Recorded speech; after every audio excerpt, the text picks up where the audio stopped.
Bonjour les coquets et les coquettes, j'espère que vous allez bien. Aujourd'hui, on se retrouve pour le bilan palette du mois. Alors ce mois-ci, j'ai testé beaucoup de palettes.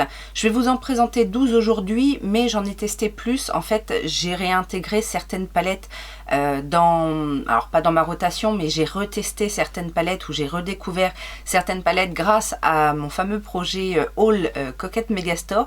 D'ailleurs, je vous remercie pour l'accueil de ce projet-là et du concept en général, puisque ça a l'air de bien vous plaire.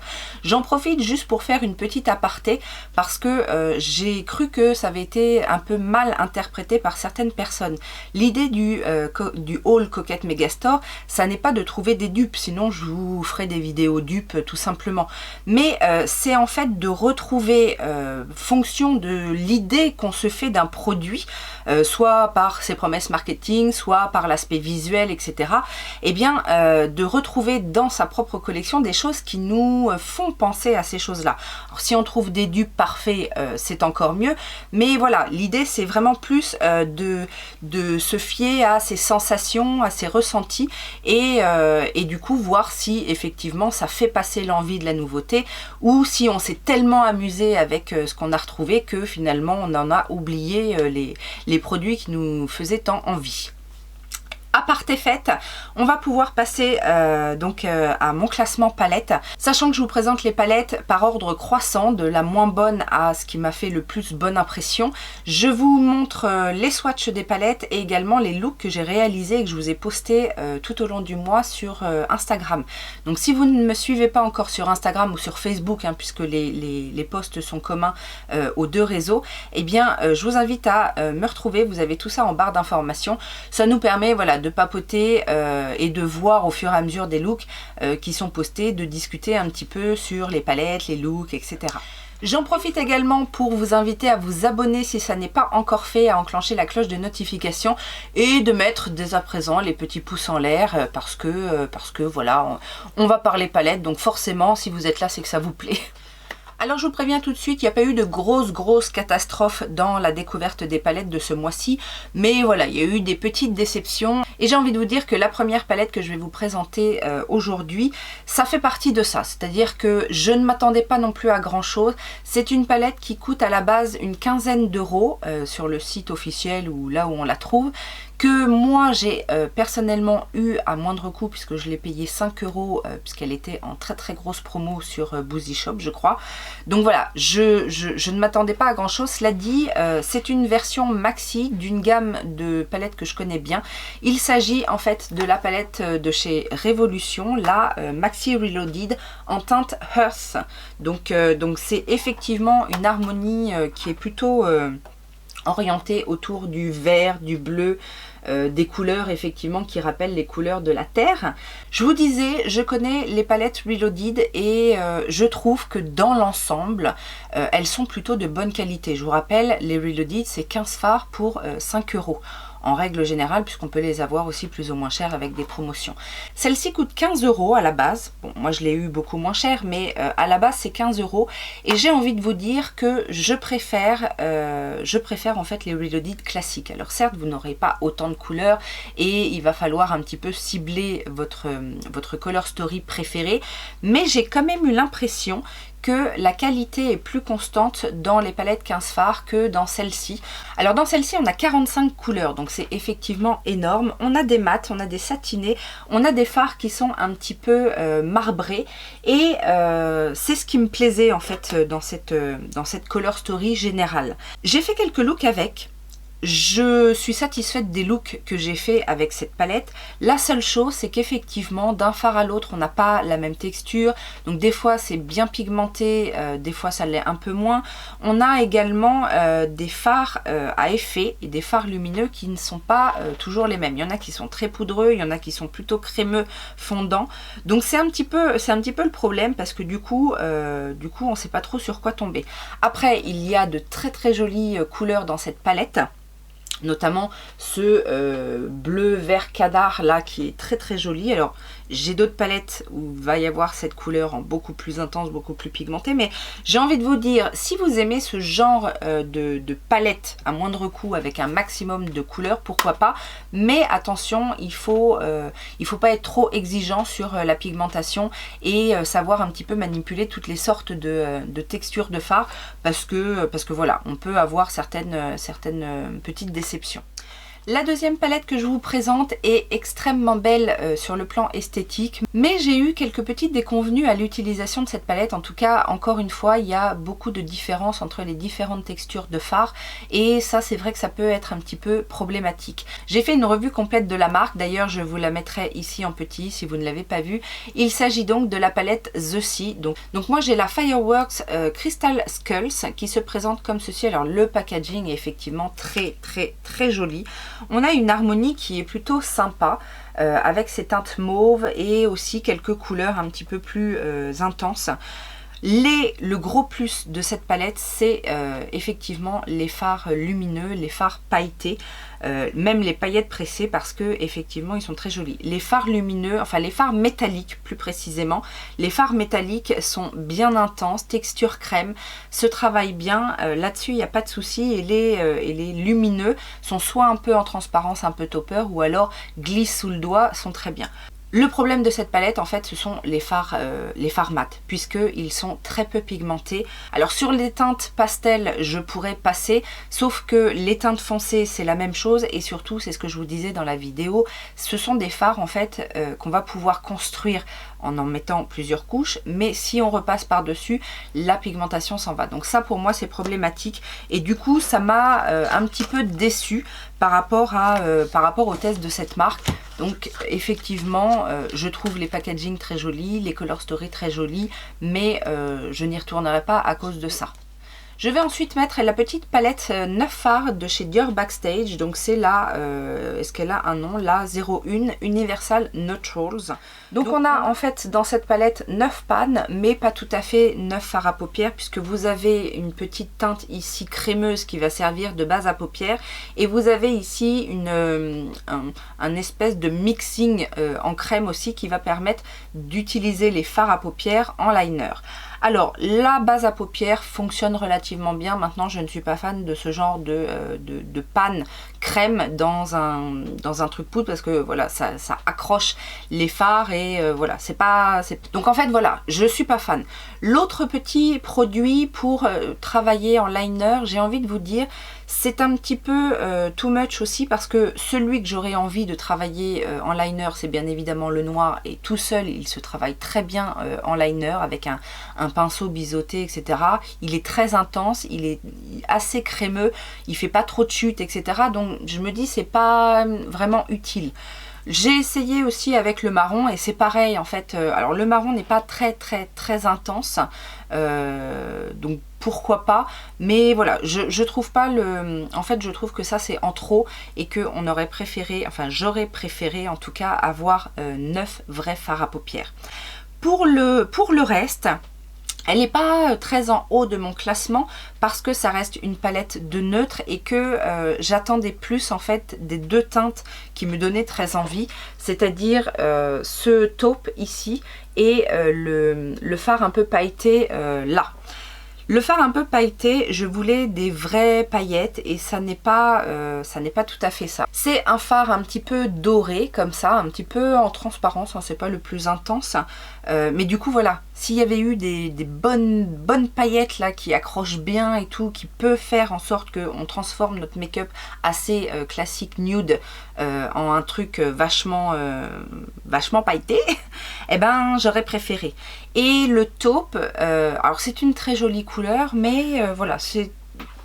Encore une fois, je m'attendais à mieux. L'argenté par contre est très beau. J'ai fait un look avec l'argenté, une espèce de smoky argenté très bien. J'ai fait quelque chose de plus neutre. Bref, c'est une palette en fait qui fonctionne bien, mais j'aurais voulu un tout petit plus pour faire en sorte que ce soit un petit peu plus qu'une palette de neutre en fait. Je vous ai fait également une revue que je vous accroche ici sur la marque She Glam et j'ai été très étonnée par cette petite palette Cactus Cool dans les tons verts qui se présente comme ceci. Donc on a 12 teintes qui tournent autour du vert, on a du mat, on a des taupeurs, on a des crémeux. Alors il y a beaucoup de mat quand même, mais on a de très jolis lumineux et les fards intenses, crémeux, un peu pailletés, métalliques, fonctionnent du feu de Dieu. Je vous l'ai dit hein, pendant la revue, j'étais quand même assez étonnée. D'ailleurs ça se voit quand je les applique. Alors oui, certaines teintes plus pastel ont besoin de rajouter de la matière, mais contrairement à d'autres, quand on les estompe, la couleur reste. Donc c'est vrai que c'est une color story un petit peu particulière, mais moi j'adore le vert déjà d'une. Et je trouve que pour le prix, parce que la palette coûte aux environs de 6 €, franchement, j'ai trouvé qu'elle était vraiment impressionnante cette petite palette. On va maintenant parler de la Moonspell volume 2 de chez Lunar Beauty. J'étais vraiment très impatiente d'avoir cette palette. J'avais en tête vraiment une très belle découverte de la marque avec la Life is a Drag, la première version, que j'avais vraiment adorée. Ça avait été un gros coup de cœur.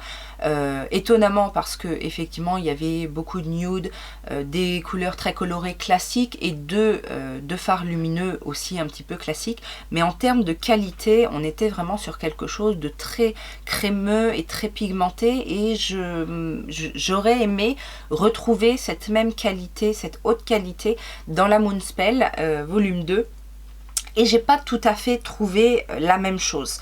Alors les fards sont très jolis, la color story est superbe, mais j'ai été un petit peu déçue de certaines teintes qui sont un peu sèches en fait, et donc difficiles à prélever, difficiles à manipuler. Il y en a d'autres par contre dans les rouges qui sont extrêmement pigmentés et qui s'appliquent très bien. Les lumineux, il y a un petit peu de tout. Il y a des fards, alors les duochromes sont très beaux mais un peu en taupeur. Il y a des fards qui sont vraiment assez métalliques. Dans l'ensemble, j'aime beaucoup cette palette parce que l'harmonie, parce que voilà, il y a quand même une atmosphère que j'aime énormément. Mais j'aurais préféré qu'elle soit vraiment dans mon top palette quoi. C'est pas le cas, maintenant j'en suis très contente. Heureusement que j'ai eu une petite réduction de 20% sur cette palette, parce que du coup avec la comparaison de la Life is a Drag, c'est pas tout à fait ça. La Life is a Drag, j'étais vraiment très impressionnée par la qualité pour une marque indie, etc. Là j'ai l'impression que il y a peut-être eu une baisse en termes de qualité, peut-être pour mettre plus de fards, ou je sais pas quelle est la politique de Lunar Beauty, mais j'ai eu cette impression là, qu'il y avait un changement au niveau des fards, en tout cas des fards mat, qui sont beaucoup moins crémeux que ce que j'avais pu expérimenter avec l'autre palette. Là, on va commencer à rentrer dans les palettes qui... Une palette 5 fards de chez Natasha Denona, donc c'est pas une mini palette, il s'agit de la Cranberry palette. J'aime beaucoup cette harmonie, et on m'a fait remarquer d'ailleurs quand j'ai posté le look sur Instagram que ça ressemblait beaucoup à ce qu'on pouvait trouver dans la Love palette. Bah oui, forcément, c'est un petit peu les couleurs. Alors, je ne vais pas revenir dessus, je ne vais pas m'étaler non plus. Qualité Natasha Denona, très belle pigmentation, très facile à manipuler. La seule chose, c'est que j'aurais peut-être aimé un phare mat un petit peu plus clair. Parce que, alors, l'avantage, c'est que chez Natasha Denona, vous pouvez travailler vos fards et les estomper. Il n'y a pas forcément besoin de teinte de transition, mais du coup c'est vrai que par rapport à... alors, les deux teintes très intéressantes, c'est ce phare un petit peu doré, orangé, qui vient justement mettre en valeur le phare prune et le phare rose, parce que du coup ça pop en fait sur la paupière. Celui-ci est un petit peu plus classique, et celui-ci est un très joli rose un petit peu pailleté, mais du coup peut-être que je sais pas, j'aurais peut-être bizarrement, moi qui aime beaucoup les fards lumineux, j'aurais peut-être mis 3 mat et 2 pailletés, enfin 2 lumineux à choisir. Peut-être que oh je sais pas, oh puis non, elle est parfaite comme ça. Une autre palette un petit peu particulière parce que c'est pas une palette qu'on peut utiliser toute seule, mais en même temps c'est une palette qu'on peut utiliser pour plusieurs choses. Il s'agit d'une palette de chez Makeup by Mario, donc c'est la Master Metals, qui se compose en fait de 5 fards métalliques comme ceci et qui ont la particularité de pouvoir être utilisés en liner. Alors j'ai fait les deux, j'ai fait un make-up en utilisant justement le gris de la palette, enfin le argenté qui tire un peu sur le bleu. Les couleurs sont très belles, j'ai envie de vous dire, même les deux fards qui paraissent un petit peu plus classiques, c'est-à-dire le petit bronze clair et le petit rosé, ils ont un petit truc qui, voilà, sur un make-up, ça vient tout de suite accrocher la lumière, etc. Mais les trois couleurs là, sont assez exceptionnels, j'ai envie de dire. Et donc j'ai fait un look assez classique. J'ai utilisé la Dior Backstage d'ailleurs pour faire mon encadré avec ce fard là sur la paupière. C'est super lumineux et alors c'est super fin en fait. C'est une texture qui vraiment est tellement fine, j'ai rarement vu ça, avec une super pigmentation. Mais on sent rien sur la paupière, c'est super impressionnant. Et alors vous voyez, est-ce que vous voyez? Oui, vous allez voir quand même un petit peu les reflets bleus. C'est un argenté avec des reflets bleus, c'est une magnifique couleur. Et j'ai fait un autre look avec donc le orange, mais cette fois je l'ai utilisé en liner. Donc j'ai utilisé le orange en liner, j'ai utilisé un petit peu les autres couleurs pour faire le contour de l'œil, le ras de cils, le coin interne, etc. Mais cette teinte là est aussi assez impressionnante. C'est un orange bronze avec cette couleur un petit peu citrouille féerique, j'ai envie de vous dire. Et du coup c'était très joli. Le liner c'est très bien, alors je l'ai utilisé avec de l'eau, on peut l'utiliser avec un mixing médium, avec un Duraline, avec ce genre de produit, mais avec de l'eau ça fonctionne aussi. Donc voilà, et surtout derrière ça n'a pas abîmé le fard. Donc c'est vraiment fait pour ça et je n'ai eu aucune déconvenue avec cette palette. Le seul bémol, c'est qu'effectivement c'est une palette qui seule va être difficile à utiliser puisque ce ne sont que des fards métalliques, mais la qualité est extrêmement bonne et le fait de jouer sur les deux tableaux, soit en fard à paupières de très bonne qualité, soit en liner avec des couleurs un petit peu improbables, j'ai beaucoup aimé. Ensuite, je vais vous parler de la palette Dream de chez Sigma, dont personne n'a parlé, sauf moi. Bon, en général, c'est un petit peu ma spécialité, hein, n'est-ce pas? Alors, cette palette est merveilleuse. La Color Story est super bien pensée puisque vous allez avoir beaucoup de neutres plutôt chauds, hein, et vous avez un espace aussi prune, violet, avec également du kaki, du bleu canard, mais c'est vraiment tout ce que j'aime. Les fards mat sont d'une pigmentation, attention même, parce que justement là, que ce soit le prune, que ce soit le bleu canard, que ce soit les marrons foncés, c'est super intense. Donc attention justement sur les couleurs particulières si vous avez un petit peu, si vous n'avez pas l'habitude de travailler les fards super pigmentés, parce que ça peut faire un petit peu de chute. C'est pas les plus crémeux, enfin ils sont crémeux sous le doigt, mais voilà, ils sont très pigmentés. Donc vous savez, c'est le genre de fard qui peut faire des chutes, qui tâchent. Mais les lumineux sont magnifiques. Le camailleux de marronné, parce qu'on a un petit camel, on a un qui tire vers le jaune ocre, on a un marron foncé, on a également deux fards lumineux sur les côtés un petit peu plus grands qui peuvent servir d'highlighter pour le maquillage des yeux, mais aussi pour le maquillage visage. On a également un pinceau double embout avec un vrai pinceau plat et un pinceau estompeur à l'intérieur.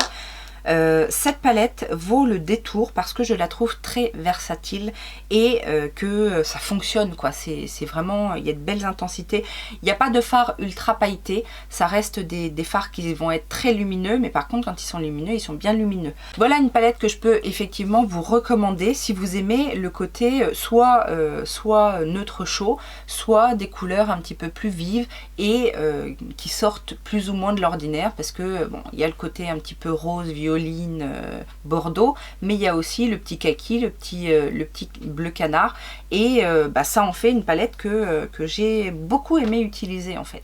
Donc franchement, comparé aux palettes Sigma classiques, parce que là il y a quand même 20 fards, donc un petit peu plus que dans les autres palettes. Je comprends pas pourquoi elle est passée un peu à la trappe, parce qu'elle est de très très bonne qualité. Et on va finir avec non pas un duo, non pas un trio, mais un quatuor gagnant.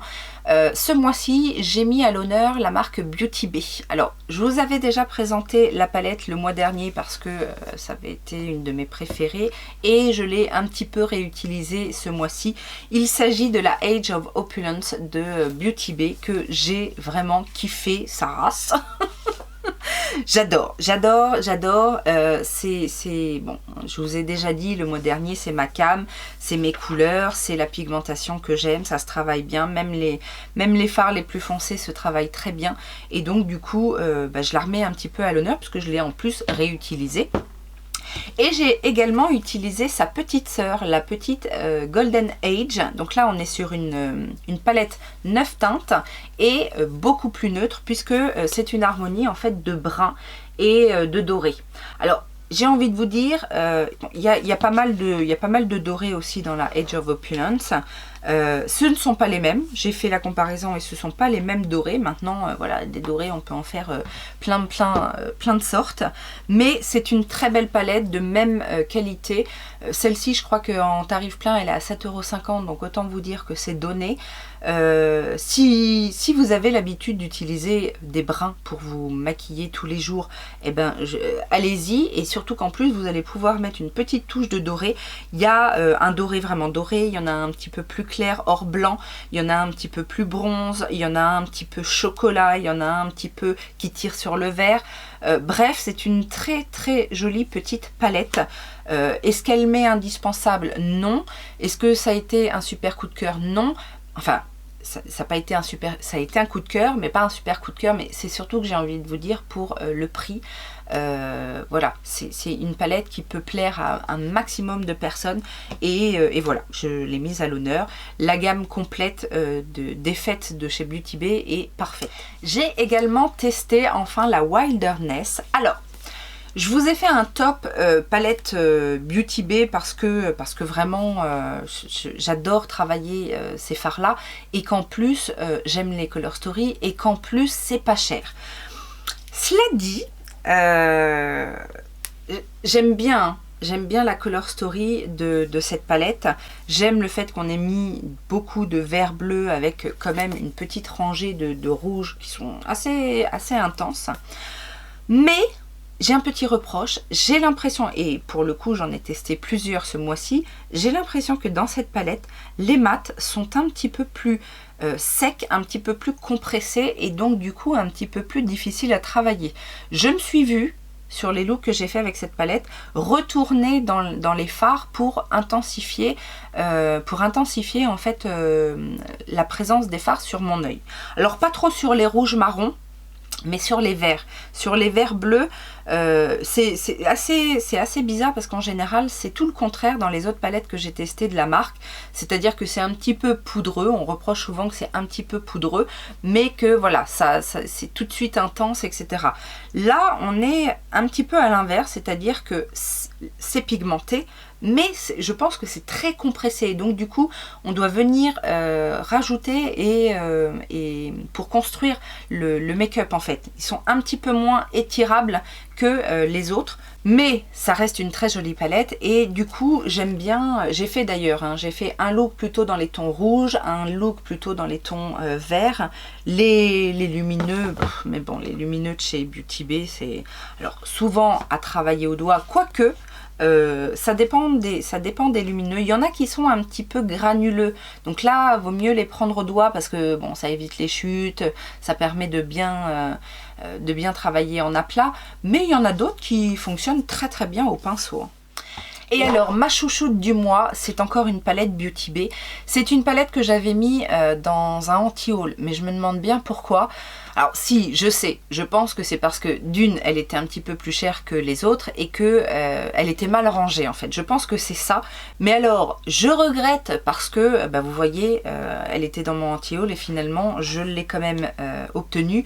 Et elle est première du classement. Il s'agit de la grande palette en collaboration avec Jade. Jade The Wall, c'est une chanteuse, je crois. Et mais quelle merveille, quelle merveille! Alors effectivement, c'est un peu bordélique, c'est aussi par rapport aux palettes 42 phares, c'est aussi une palette qui n'a pas vraiment de thème en fait. Toutes les autres palettes ont un thème, ont une façon de fonctionner, ont voilà, une facilité d'organisation. Là, c'est pas trop le cas, mais qu'est-ce qu'on peut faire comme look avec cette palette? C'est incroyable! On peut aller dans les rouges, dans les orangés, dans les jaunes. On peut aller dans les couleurs un petit peu plus terre, marronné, vert. Il y a des teintes pastel, il y a des superbes lumineux, soit en transparence duochrome, soit des vrais métalliques duochrome magnifiques. Il y a même des teintes, qu'on voit pas très souvent, comme ce petit verre d'eau. On a aussi du kaki ici. On a des mauves assez intéressants et non franchement, et il y a une bonne harmonie aussi entre les mats et les irisés, donc j'ai beaucoup aimé tous les univers. Alors j'ai pas tout testé encore, mais facilité d'application, pigmentation, rien à redire sur cette palette. Alors oui, elle est un petit peu plus chère que les autres, mais voilà, on l'a vu en promo, on la reverra certainement en promo, etc.